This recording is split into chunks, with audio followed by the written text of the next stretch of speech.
intro in, and I'm back with another video. Watch the entire video. So,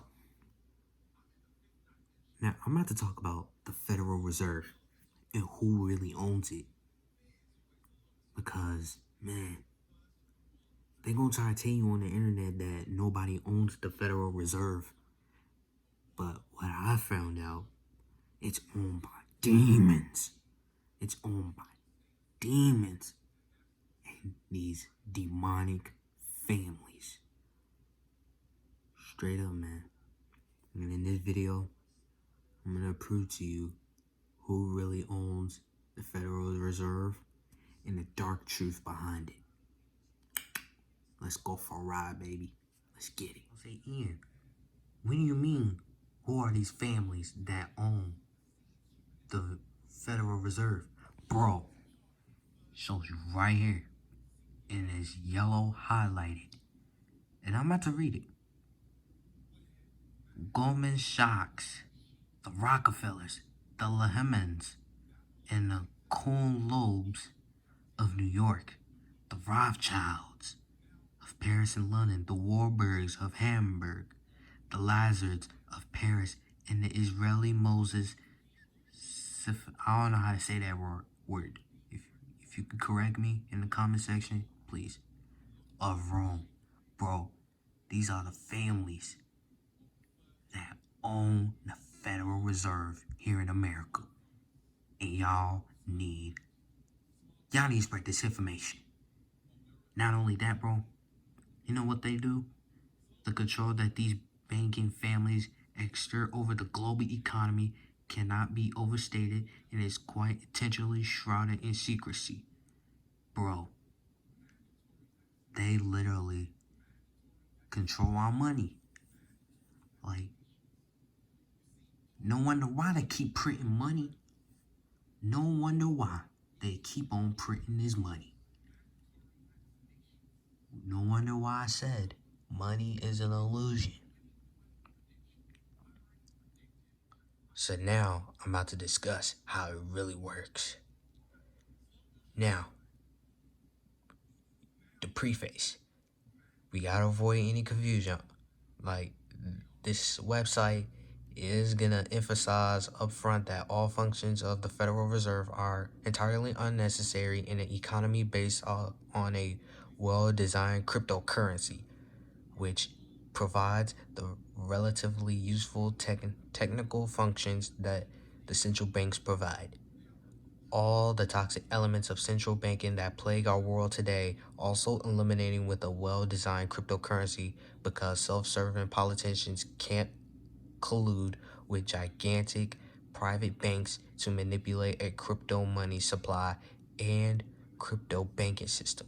Bro, I'm telling y'all, these banks work with the Federal Reserve. That's why they be taking y'all money off interest rates. Yes, bro, you go look this up, man. Alright, I'm gonna skip that part and I'm gonna get here. The Fed is influenced by partisan ideology. Like the U.S. Congress, the Federal Reserve is a political organization, and the humans within the system don't always agree on how it should work. The ideological conflicts within the Federal System Reserve originate from its internal management structure, which is actually quite interesting. This is the whole chart. It goes for Board of Governors, Federal Open Market Committee, to the Federal Open Market Committee, Federal Reserve banks, each bank with 9 directors, member banks, size groupings. Bro, this is no wonder why they try to, I can't even say it, man. We don't even need no money, period. Period, man. Alright, let me read each of their roles. The Board of Governors. The President of the U.S. appoints these board of governors, which is the group of 7 individuals who have the most power at the Fed, or Federal Reserve, including the chairman of the Federal Reserve. Although the U.S. Senate must confirm the president's appointees, these 7 people prominently follow the politically driven economic social agenda of the president after they're confirmed. This is because they're specifically selected because their ideological worldview is aligned with the worldview of the White House at the time of their appointment. Now, regional reserve banks,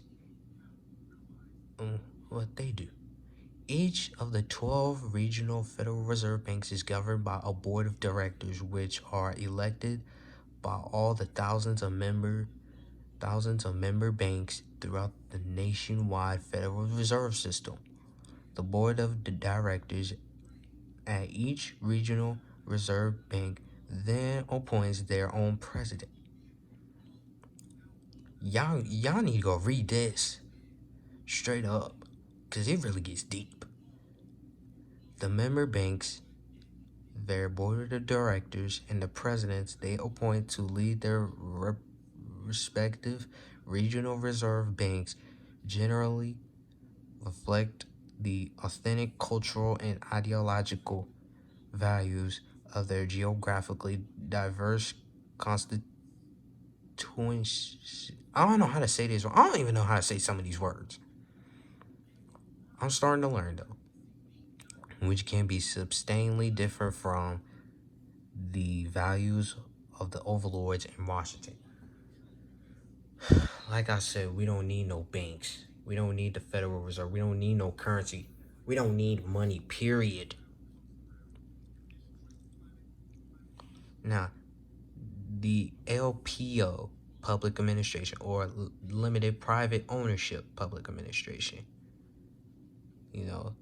This ownership is only symbolically private, and the Fed's ownership and income distribution process is reasonably transparent. The private ownership component is derived simply from the Federal Reserve Act requirement for all the thousands of commercial member banks to own shares of the regional Federal Reserve Bank that governs their commercial banking activities. However, the commercial member banks are restricted from exercising any meaningful proprietary control over their respective regional reserve banks, and their profits are limited to 6% statutory dividend as explicitly provided in the Federal Reserve Act. Let's finish this up, man. Go about halfway through. Why is the Fed so vulnerable to political bias?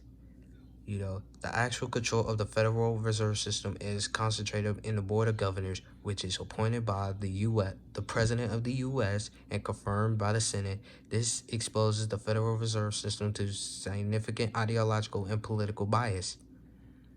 However, the concept of ownership control that most people have in mind does not actually apply to the Federal Reserve System, because the influence of the commercial member banks is limited to only advisory role in the Federal Open Market Committee.